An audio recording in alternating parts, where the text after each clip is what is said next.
gun propellant. We've demonstrated that if you build it big enough, you can fire it and it works.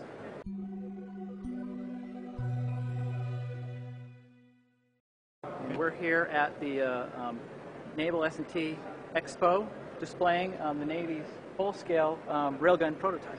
A railgun is a gun that uses electricity instead of gun propellant to accelerate a projectile. And so what's new or exciting about that is it gives you much greater velocities than the powder guns that we have on ships today, which opens up a whole new realm of how we can use a weapon of this type.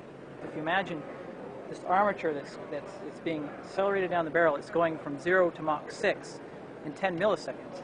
It comes out of the barrel, it hits that atmosphere, and it's traveling so fast that it just sort of ignites. You see the slow motion video, so it looks very dramatic, but if you don't see the slow motion video, it would just look like a quick flash. This is about the size of testing at the small scale.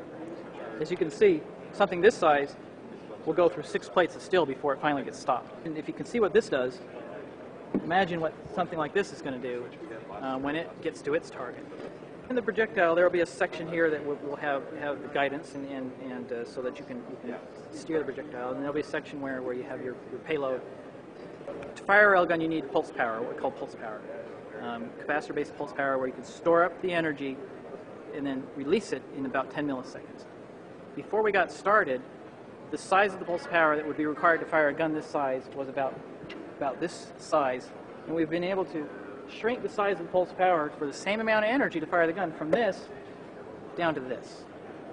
So as you can see, that's a tremendous reduction in the size of pulse power. We're at the level where we're at sizes that are reasonable for integrating onto a ship. As you can see, we've demonstrated that if you build it big enough, you can fire it and it works. The next phase of the effort that we're in right now, the next generation after this, you will see an autoloader on the back. You'll see that it's being designed for shooting multiple rounds per minute. We've worked out all the controls techniques with the pulse power to be able to fire multiple rounds per minute. Charging, releasing, that much power is quite a tremendous feat and accomplishment that we're engaged in proving and demonstrating here in the next 2 or 3 years.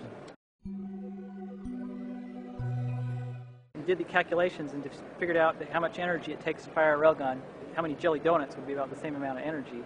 We were operating a much smaller gun and it was 2 jelly donuts, so this is probably a dozen donuts.